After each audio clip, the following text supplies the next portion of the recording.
नमस्कार बच्चों। सीबीएसई के द्वारा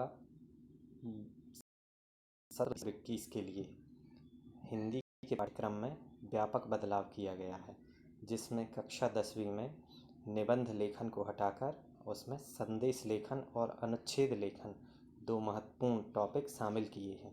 अनुच्छेद लेखन 5 अंक का आएगा और संदेश लेखन भी 5 अंक का आएगा।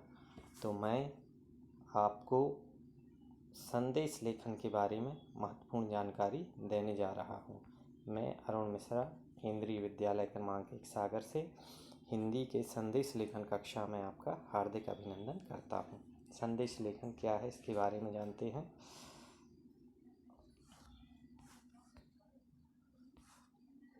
संदेश का अर्थ है किसी व्यक्ति विशेष या समूह द्वारा किसी व्यक्ति को या समूह को दिए जाने वाला सुखद दुखद समाचार ही संदेश की श्रेणी में। किसी व्यक्ति विशेष या समूह द्वारा किसी व्यक्ति को सुखद या दुखद समाचार भेजना संदेश कहलाता है। पहले के ज़माने में तार पढ़ा होगा आप लोगों ने कक्षा 8वीं में, पत्रों की अनूठी दुनिया में तार लेखन। तो ये एक प्रकार का संदेश लेखन ही था। संदेश लेखन को कैसे परिभाषित करेंगे? वह कथन या बात जो लिखित या मौखिक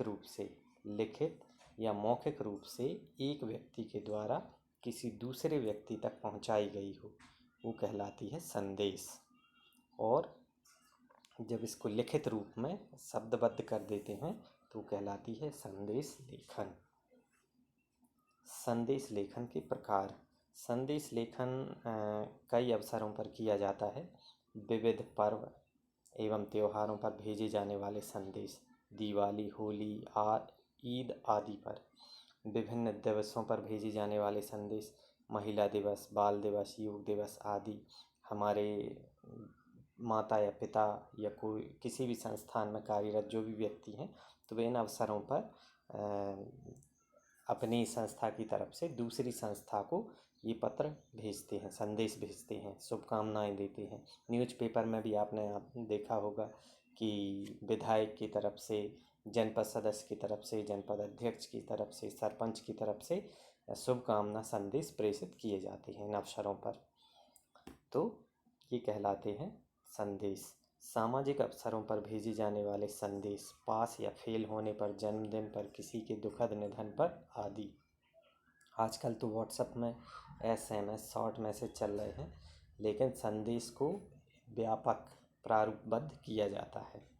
तो ये कहलाता है व्यक्तिगत रूप से भेजे जाने वाले संदेश, माता पिता, भाई बहन या रिश्तेदारों को भेजे जाने वाले शुभकामना संदेश आदि।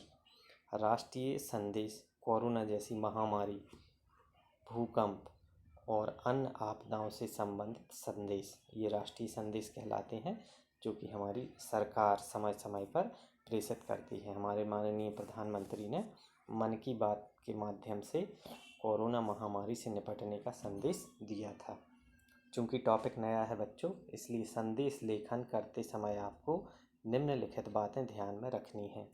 लेखन से पूर्व सीमा रेखा अर्थात बॉर्डर बॉक्स का इस्तेमाल ज़रूर करें। बॉर्डर बॉक्स जानते हो ना, जैसे आप विज्ञापन लेखन में बनाते थे बॉर्डर, इस टाइप से इसके अंदर आप संदेश लिखेंगे। सीबीएसई के नियमानुसार आपको 30 से 40 शब्दों में ही संदेश लिखना है। मध्य में संदेश हेडिंग डालना है। बाईं तरफ लेफ्ट में दिनांक, दूसरी तरफ समय ज़रूर लिखें, कितने बजे आप लिख रहे हैं। उसके बाद जिसे संदेश भेज रहे हैं उसको अभिवादन ज़रूर करना है, आदरणीय, मान्यवर इत्यादि। मुख्य विषय का वर्णन करें, भेजने वाले का नाम लिखें। संदेश की भाषा सरल और सुगम, आसानी से समझ में आने वाली होनी चाहिए। आवश्यकता अनुसार विषयानुकूल प्रभावी पंक्तियाँ जैसे शायरी, दोहे, कविता और कथन का प्रयोग इसमें ज़रूर करें। जैसे कई विवाह के निमंत्रण कार्ड में आपने देखा होगा कि भेज रहे स्नेह निमंत्रण, प्रियवर तुम्हें बुलाने को, हे मानस के राजहंस तुम भूल न जाना आने को। संदेश लेखन का प्रारूप के अंतर्गत आपको सबसे पहले शीर्षक लिखना है, फिर आप दिनांक लिखेंगे, उसके बाद आप समय लिखेंगे, अभिवादन करेंगे, फिर है ना, फिर उसका मुख्य भाग कि आप किस लिए संदेश भेज रहे हैं, फिर अपना भेजने वाले का पता। ये संदेश लेखन का प्रारूप होगा। इन 6 कॉलम के अंतर्गत, 6 बिंदुओं के अंतर्गत इसको बांधा जा सकता है। सूचना और संदेश में अंतर। कभी कभी सूचना को भी संदेश बना दिया जाता है। संदेश प्रेरणात्मक होता है, सूचना तथ्यात्मक होती है। इसकी भाषा सरल होती है, सूचना की भाषा प्रायः क्लिष्ट होती है। संदेश के वाक्य अभिधात्मक होते हैं, सूचना प्रायः अभिधा व मिश्रित होती है। संदेश जानकर निकटस्थ ज्ञात और संबंधी को ही भेजा जाता है। सूचना सब पढ़ सकते हैं, अनजान अज्ञात असंबंधित व्यक्ति भी। यह संक्षिप्त होता है, यह विस्तृत होती है। इसकी महत्ता समयावधि के भीतर नहीं बांधी जा सकती। सूचना की महत्ता मात्र निश्चित दिवस समय तक ही होती है।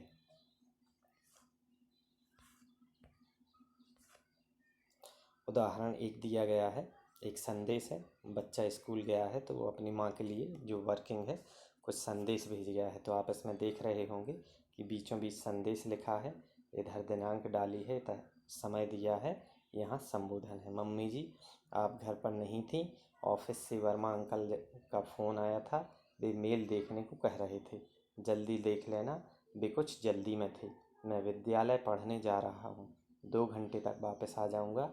मैंने खाना खा लिया था, चाबी सलमान आंटी के पास है, बिट्टू। ये भेजने वाले का पता हो गया। तो ये एक संदेश का उदाहरण दिया। संदेश इसी पैटर्न में लिखा जाना चाहिए। संदेश लेखन में अंकों का विभाजन किस तरीके से किया जाएगा ये आपको ध्यान रखना है। विषय से संबद्धता मतलब महत्वपूर्ण है, इस पर 2 अंक है। संदेश संक्षिप्त और सारगर्भित हो, इस पर 1 अंक है। भाषाई दक्षता मतलब वर्तनी और लिखावट की शुद्धता, इस पर 1 अंक है। और रचनात्मकता और सृजनात्मकता, आपने इसे कितनी क्रिएटिव तरीके से लिखा है, क्रिएटिविटी पर आपका 1 अंक है। इस तरह से मिलाकर हुए कुल 5 अंक।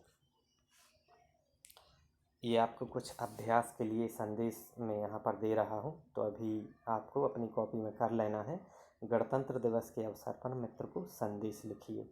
होली त्यौहार की शुभकामनाएं देते हुए संदेश लिखिए।